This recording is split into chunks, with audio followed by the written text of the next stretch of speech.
Hello everyone, and welcome back to the BCR Dawson sub. The layout is marking its second anniversary here in its new home, and it is time to start on scenery. The layout has been up and running for 2 years now. Everything's working really well. We're enjoying our operating sessions, but it's now time to take the layout to the next level and start working on some scenery. So a quick orientation for you. This is Chetwynd Yard on the left, around to Sundance Siding, and then across the East Pine River Bridge, up the Helix to Tremblay Siding, the Cascatnal River Bridge, and Dawson Creek. And then the Fort St. John subdivision goes around behind Sundance with Bond Siding at the back there, and then around and through the wall to Septimus, which is in the adjacent room. And that is where I have decided to start scenery. So we'll go into the next room and take a look at what I have planned there. This is Septimus. This is a self-contained layout section in the adjacent room. It is 11.5 feet long and it is 6 inches wide. Septimus is where trains coming north set out tonnage to go up to Taylor, Fort St. John, and Fort Nelson. And tonnage is waiting here to go south that has been brought down from those locations. Up on the top shelf, I have some staging that is off layout. There are 3 sections for this, and these represent Taylor, Fort St. John, and Fort Nelson. And these are cars that have been sent up there, and then after being here for a while, they then come back down. So we're actually serving these communities even though they're not on the layout. So my work has begun with some initial scenic planning, and the scenic requirements here are fairly minimal. I'm going to have to paint, ballast, and weather the track. I'm going to have to learn how to paint the backdrop. And then we have to work on the terrain. So initial planning, this is an area here just past the north switch where I have room to put in a grove of trees. And then as we come along the siding, we will have a drainage ditch on either side. That'll get coated in plaster, and then we'll add some vegetation. And as we come down toward the south switch, there is another area that I can fill in with trees for some variety. And then here's where the tracks go through the wall to the layout room. And then I have a section at the end here, which is about 15 inches long that needs to be filled in with something. When I look at aerial photographs, there's not a whole lot going on in the area. But one thing I did notice was some patches of swamp. And I thought, yes, that would be something interesting to model. A little bit of a water area here with some trees surrounding it, maybe some cattails coming out of the water and so on. So I thought, yeah, that's what we'll do here. Let's go back to the other room now, and we'll take a look at the remainder of the Fort St. John subdivision and what's going to happen with that. We are back in the main layout room, and this is the Highway 97 section. And out from behind that temporary backdrop, you see the Fort St. John subdivision coming south from Septimus. It passes through Bond Siding, which is located in behind Sundance Siding on the Dawson Creek subdivision. And then after the siding, it goes around this long curve and into Chetwynd Yard right here. So the task at hand here will be to paint, ballast, and weather the track, and then add the terrain. The distance between Sundance and Bond is about 3 to 4 inches. So I want to conceal this area to some degree because these 2 locations are not together on the prototype, but I still want to be able to see in here to see what's going on. So I'm going to add a scenic ridge, likely shaped from styrofoam, that will start at ground level and come up about 1.5 to 2 inches. And then we'll put terrain and trees on top of that. And that will make this area less evident, but I'll still be able to see what's going on for switching. I'm also going to need to paint the backdrop here. And then as we come down towards the Highway 97 section, this scenic ridge will merge into this backdrop. This is a temporary one cut from cardboard. I have a new one cut from MDF that will replace it. So that'll go in at the same time, but I need to get that track in behind done first. So that's what's in store for the remainder of the Fort St. John subdivision. That combined with what I showed you in the other room is what I hope to get done this summer. I decided to start my scenery work with the Scenic Ridge between Sundance and Bond, primarily because I had an operating session this past week and I thought if I could get it roughed out and in place in time for the operating session, it would give us a chance to see how it works during operations. So I have carved the hillside from this piece of styrofoam.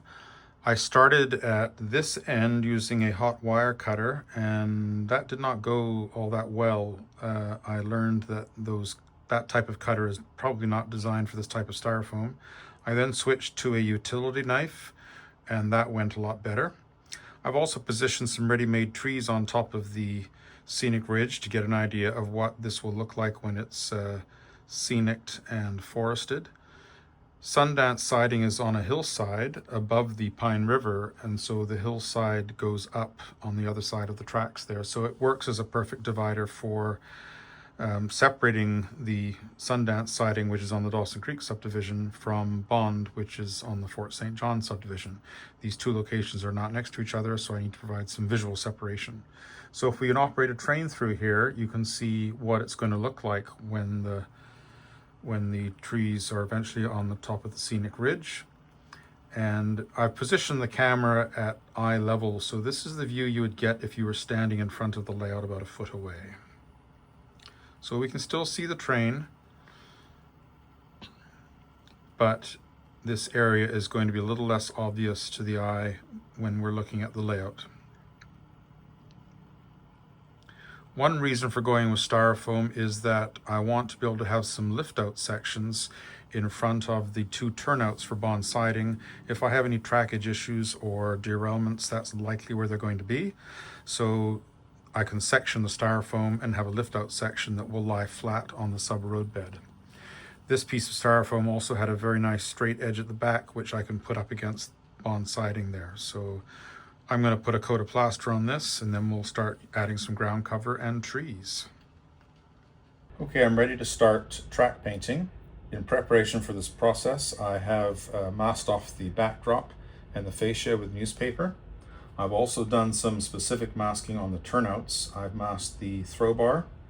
I've masked the area where the point rails contact the stock rails, and I've masked the hinge point where the point rails have a connection to the closure rails. I'll go back later and touch those up by hand so that we avoid getting paint in the critical areas. This first application of paint is going to be a light gray primer, and for this I'm using a Tamiya spray can. Any shade of light gray will do. This happens to be AS7 neutral gray. It's the only one I could find at the time. The technique calls for the paint to be sprayed from a distance of about 12 inches in light repeated strokes, and once that's been done, I will then immediately go back and clean off the paint from the tops of the rails using a wooden block, like so.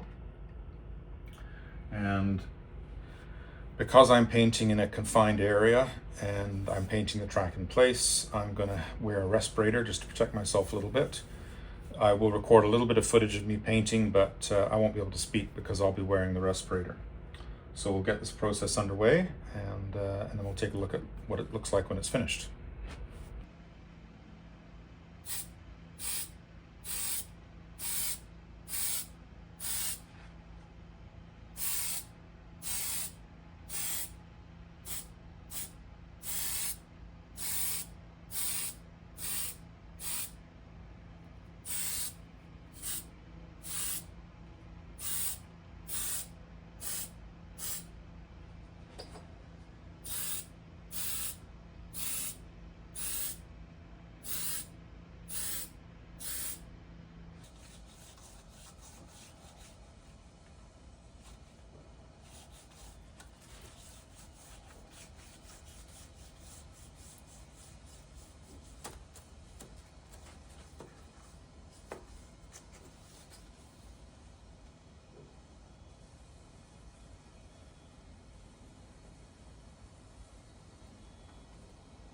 I finished applying the primer coat for the track at Septimus, Bond, and Sundance, and we'll let you see what this looks like now.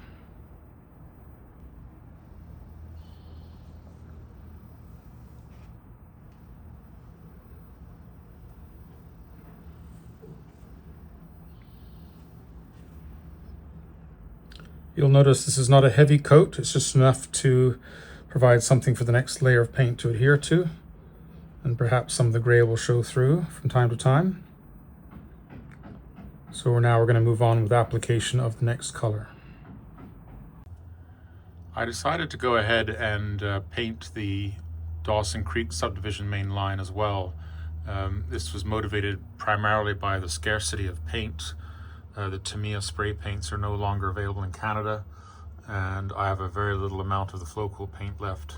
So I think what I'd like to do is get all of the main line done in one go if I can, and then we'll do the yards another time, and hopefully we'll have some paint that's available for that. So this main line has been sprayed with the gray. The paper plates have baking soda on them, and that's just to help absorb some of the fumes. I'm painting in an apartment bedroom here, and we do have to be mindful of the health concerns with painting. I haven't done the bridge because that's going to be replaced with microengineering bridge track. So there's the main line for the Dawson sub, basically primed and ready for the next color. All right, we've applied the primer coat of gray, and the next step is to apply my primary base color, which is railroad tie brown. These are old Flowcool paints. Unfortunately, they're no longer available, and I've not been able to find anything that matches this. I have one bottle and a little bit of a second bottle, so I'm hoping that'll be enough to get me through the entire process of painting the main line. This needs to be thinned and applied with an airbrush. So that's the next step in getting the track painted.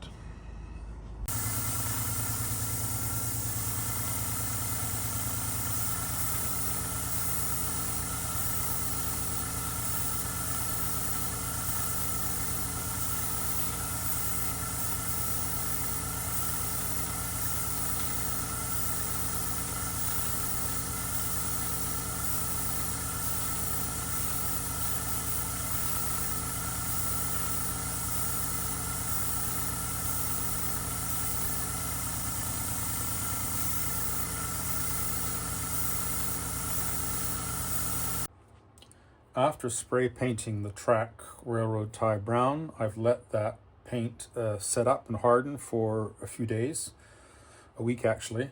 And now what I'm doing is the next step, which is to go along and do some dry brushing with some flat white. I'm using a Model Master flat white, but any flat white will do. It's an enamel. And I'm using a angled brush. And this step needs to be done very carefully, and it's a really minimal type of work. I'm just hitting the raised detail on the ties with white paint just to highlight them and bring them out a little bit. This effect can easily be overdone. So what I'm doing is I'm loading the paint brush up, I'm removing most of the paint, and then I'm coming down until the brush just touches the top of the ties, and then start working my way along. And if I'm not getting enough paint on there, then I'll lower the brush a little bit, but I start with almost nothing. So I'll just show you how this works. Just a little bit of paint right on the end of the brush.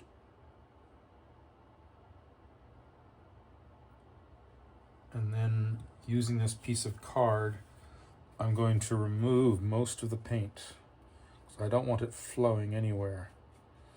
So I just dab the brush until I'm not seeing very much paint transfer onto the card, and then we'll go over to the track. I start between the rails,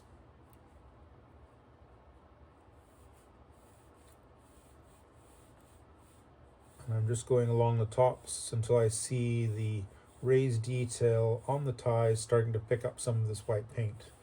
I don't know if the camera is going to pick this up at this stage, but I just wanted to show you how I'm doing it. And you'll get some variation as you do this. You'll get a little bit more in some places, a little bit less in some places, and that's perfect. After doing the middle, I will come out and do the edges of the ties. They tend to weather a little more than what's in the middle, I have found through observation. So I might press a little harder on the outside of the ties. And this is just giving us some of that color variation that we need.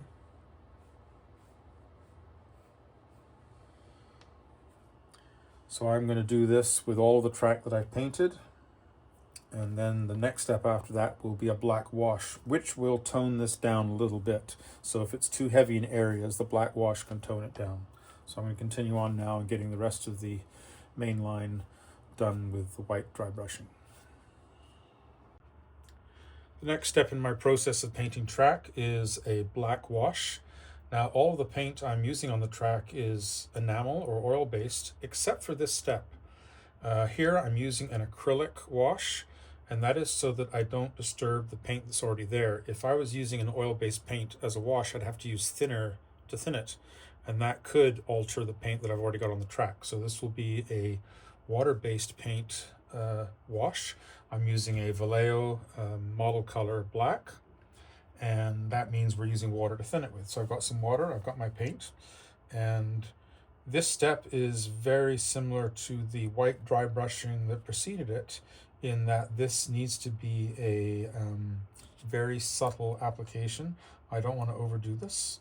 So I'm going to get a fairly thin wash so that when it goes on, it's more like a gray than a black.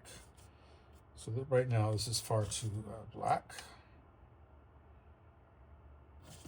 And what this is doing is going to collect in those little depressions in the track and highlight them, and hopefully leave the other colors to be still visible. So this is going to be quite thin when I'm ready to go. So I dabble off the excess until I've got a very thin coat, and then I'm just going to go along and whisk the ties with this. I'm using the same brush that I used for the white dry brushing, and we're just going to go along and gently apply this. If there's any areas where I kind of went too heavy on the white dry brush, this will knock that down a little bit.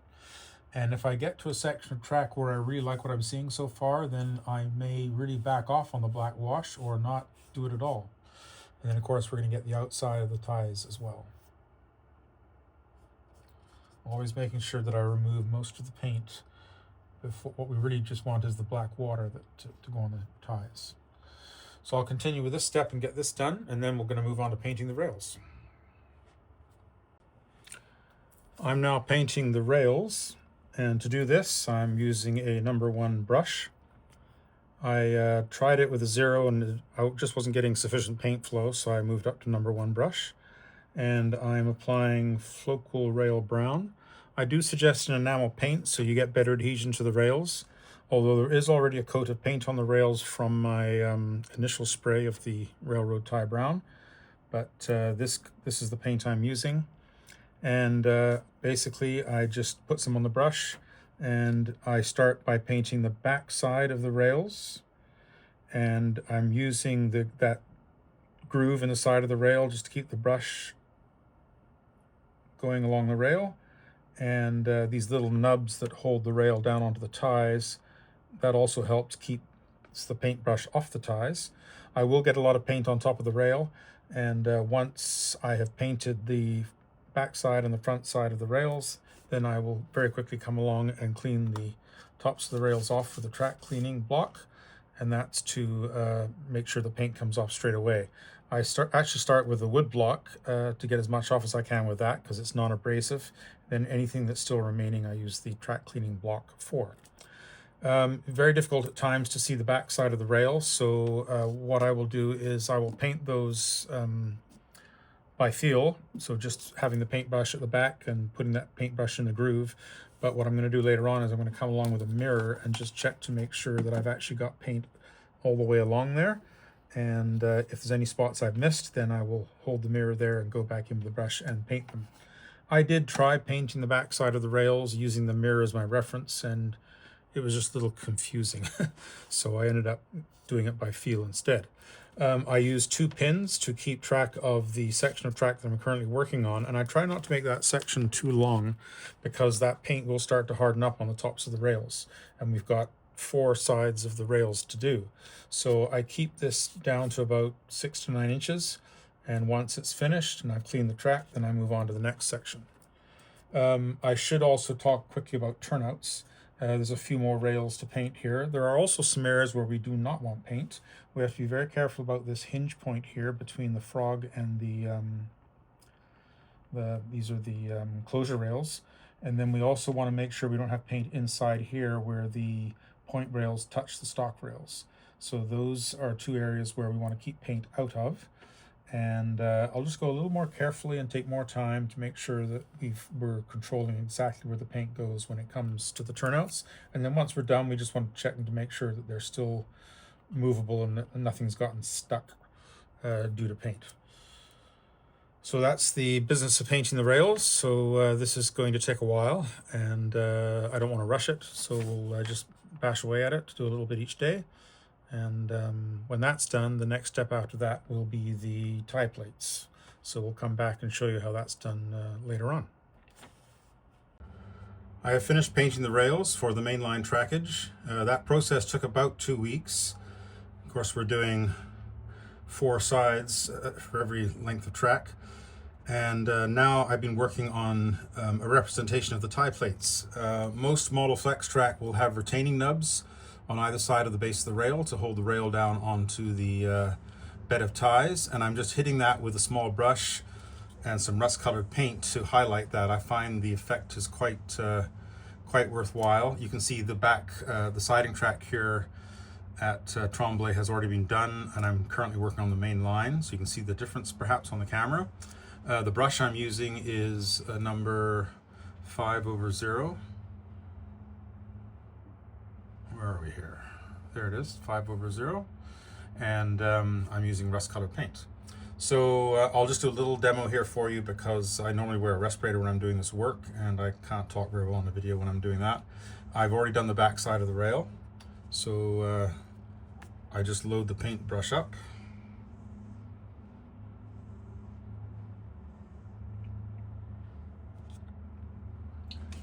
And like the other steps we've done, this has to be done very carefully. It's easily overdone. I'm just trying to hit those little nubs. If some paint gets onto the rail, onto the ties, that's not a big deal because the rust does tend to leach down onto the ties. So once in a while I'll accidentally hit a tie a little bit, and then I'll just smudge it with my finger and leave it the way it is, because that's perfectly fine.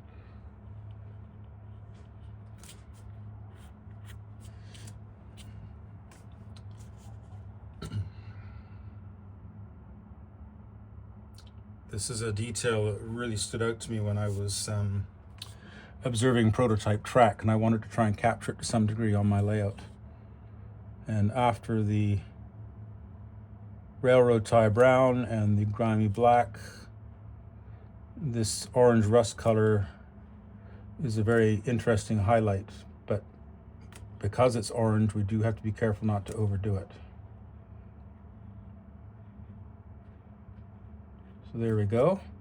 And once that's done, of course, we clean the tops of the rails once more to make sure the paint isn't going to sit there and harden. This wood block has actually worked really well for that process. And then I'll come along with a track cleaning block a little later on to take care of that. So that's the final step in my 6-step process of painting track. We'll get this finished, and then I've got to get the layout ready for operations. This week we're hosting our biannual van rail event, so I want to be ready to roll for that. So I'll give an overview of the track painting that I've completed. In the back you see the Fort St. John subdivision on its way to Septimus, and in the front you see the Dawson Creek subdivision on its way to Dawson Creek. So all of this track has now been fully painted, starting at the yard limit for Chetwynd. The Fort St. John subdivision is running behind that scenic ridge. And then it disappears behind the backdrop and goes into the next room to Septimus. I did not complete the track painting at Septimus. I was not happy with the overspray of the brown, so I'm going to redo it when I do the yards in the next painting session, and then we'll get that finished as well. The bridge was already done using the same method basically. And then we have the trackage from the bridge into the helix. And then if we come up to the upper deck, we can see the track coming out of the top of the helix, through ground birch, and then through tremblay.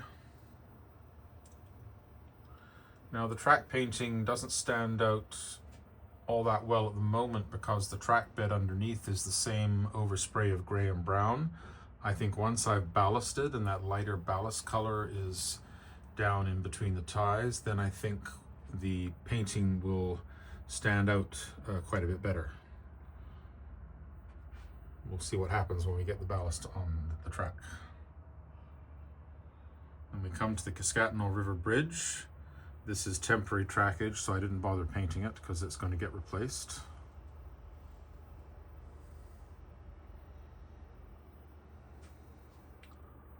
And then we have the trackage leading up to the yard limit at Dawson Creek.